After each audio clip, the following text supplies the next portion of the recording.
Welcome back to my channel. It's your girl Misha Watson, your favorite commercial actor. I've been in film and TV for the last 16 years and I love commercials. And so this video is going to help you figure out, if you're curious about commercial acting or acting in general, what the life is like. Check out my most favorite bookings from the last 5 months. And it lasts 12 months. This smile for a year? I love. I know. Sisters are running early. Early? This headache. We've got an hour. Try Panquil. Herb that starts working fast. Did you make it yourself?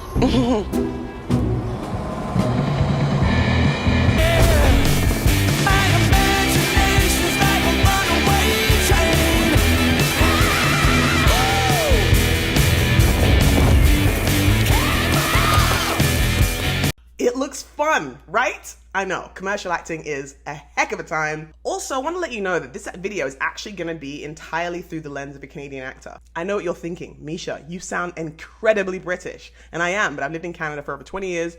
And so that's everything that I've experienced so far has been right here, just an hour outside of Toronto, just so you know. My goal with this video is to show you the process of self-tape all the way to booking for a Canadian actor. Let's get started. All right, for my last couple of commercials, they were all self-tapes. So all I had to do was set up my shoot kind of like this. Actually, maybe I'll show it to you. This is what it looks like.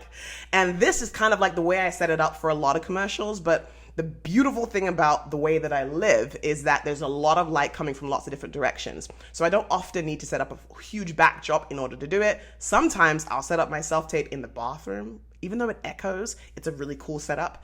And I would say one of the most important things when it comes to self-taping is your eyes. Ensure that when they actually see the video, the first time they see you, they're like, that's an engaged face.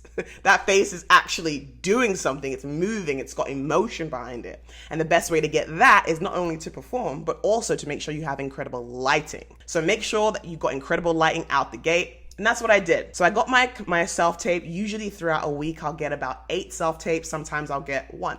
But 8 probably would be the top end of things. I record the self-tape. I upload it to the website. My agent then has to decide, is it good? Is it not good? She's never told me it was bad before.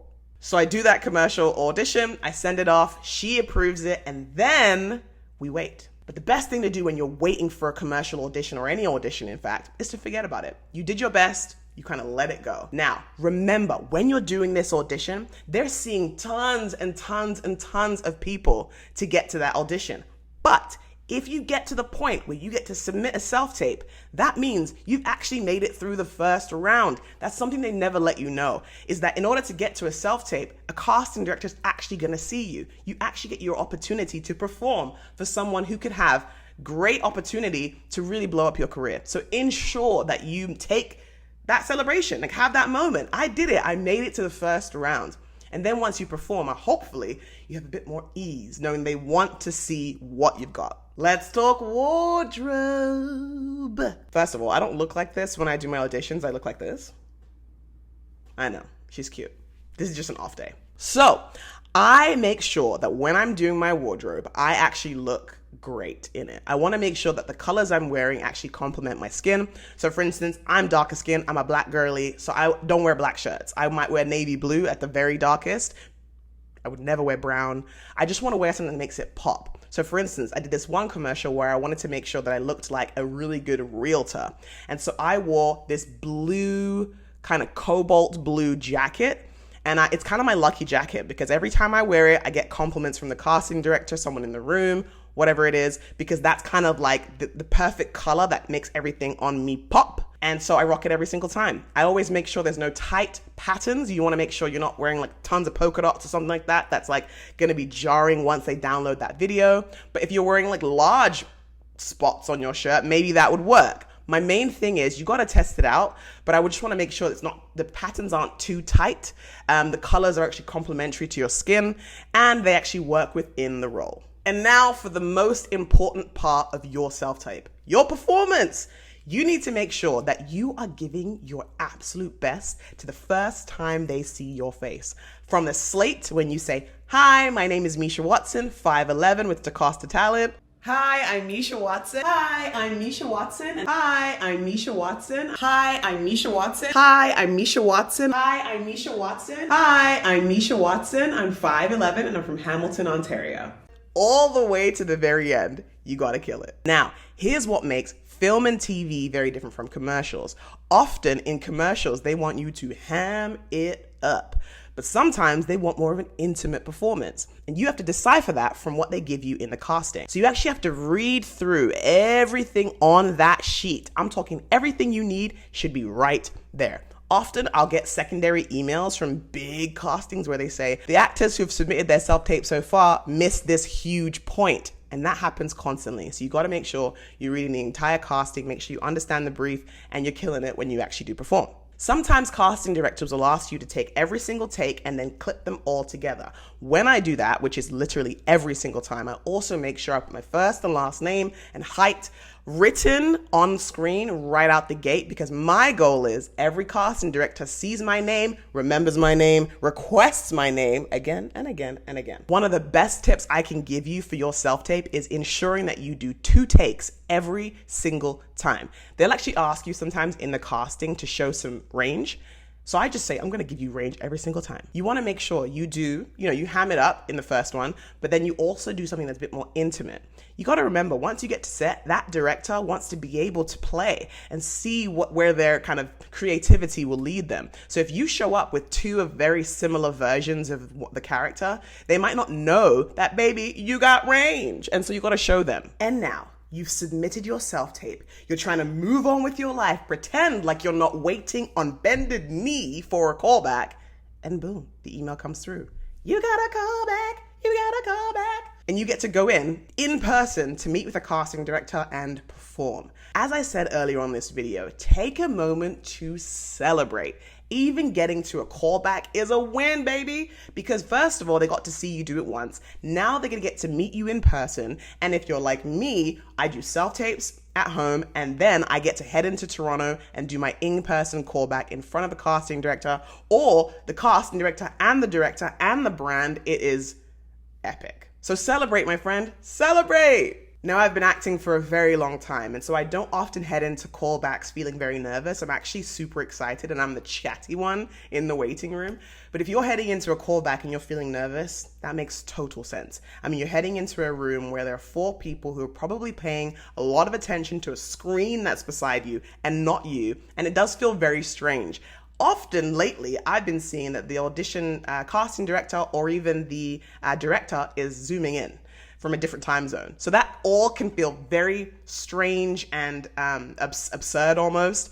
And so it can be a lot to take in, and you can be incredibly nervous. So I wanted to share this one thing with you that I always think about before I head into an audition. And that is, if it's for me, it will not pass me by. When you head into that audition, perform at your highest. Make sure you're prepared. Make sure you've breathed. Make sure you've done your vocal exercises, your body exercises. You're really rearing, excited, and ready to go. But also remember that if you don't book it, it was an opportunity for you to perform. You can't head into that audition psyching yourself out and looking at every single competitor in the room. And if you haven't been to an audition yet, that is what it feels like. When you sit in an audition room, there are probably between 6 to 12 people in the room that look very much like you. A lot of lookalikes. And that can make you even more nervous. But remember, you got there. Also, the casting director wants it to be you. Their job is to find the perfect performer for that role. So if you think about it the way I think about it, they're rooting for you. I had a casting director say to me one time, "Go play," before I entered the room. And that is some of the best advice I've ever gotten. When you're heading into that room, remember, you love this. You're finally getting the chance to maybe get paid to do the thing you love. There are people all over the world who would love an opportunity to do something like that. And you're getting that chance. So make sure when you head into that room, you are your charming self. You breathe. And remember, they're just people sitting behind a desk doing their job. And now it's time for you to do yours. All right, callback is done. You nailed it. Well, you think you nailed it at least. You leave the casting room, you head outside, you do a sigh of relief, and now you've got to forget about it once again, because if you get on hold for this commercial, amazing. And if you don't, you move right along. The thing about the callback is you're never going to find out if you didn't get it. Then you're not going to hear from anybody if you didn't get it. But if you got it, you get this big message from your agent that says, you've been put on hold, or you get an availability check. And that is a huge, great feeling. It means they love you. It means that you did a great job. But maybe it's between you and one other person, or it's you that they want, but they've got to run out the flagpole at the production company or at the brand or whatever. So it's a big deal. So once again, celebrate that moment. You made it through a self-tape. You made it to the self-tape, okay? You're not just a headshot anymore. You got to do a video. Then you got into the casting room to meet with a casting director who holds a lot of your career in their hands. And then now you're on hold? What? Celebrate, baby. What's hilarious is that just now in the middle of shooting this, I got an email from my agent that says recall, exclamation point, exclamation point, exclamation point. So that means I get to go to a callback on Friday. How cool is that? Celebrate with me. Now, if you're on hold, you're literally waiting for your agent to give you a call or a text or get an email, depending on your agency, and they're gonna let you know, girl, you booked it. If you're anything like my agent, you will send me the most epic text. I remember this one time, I booked a commercial, is it for chicken, basically? And in the text, it just said, buck, girl, you booked it. And I was like, yes! And I was celebrating in public and showing my friends, like, this is how me and my agent communicate. She's the greatest agent in the world. I love you so much, Nicole. Thank you so much for all you do. And that's it. The process from self-tape all the way to you booked it. Tune in next time and I will show you what happens the day after, the moment after, literally sometimes the second after you find out you booked the big role. See you next time.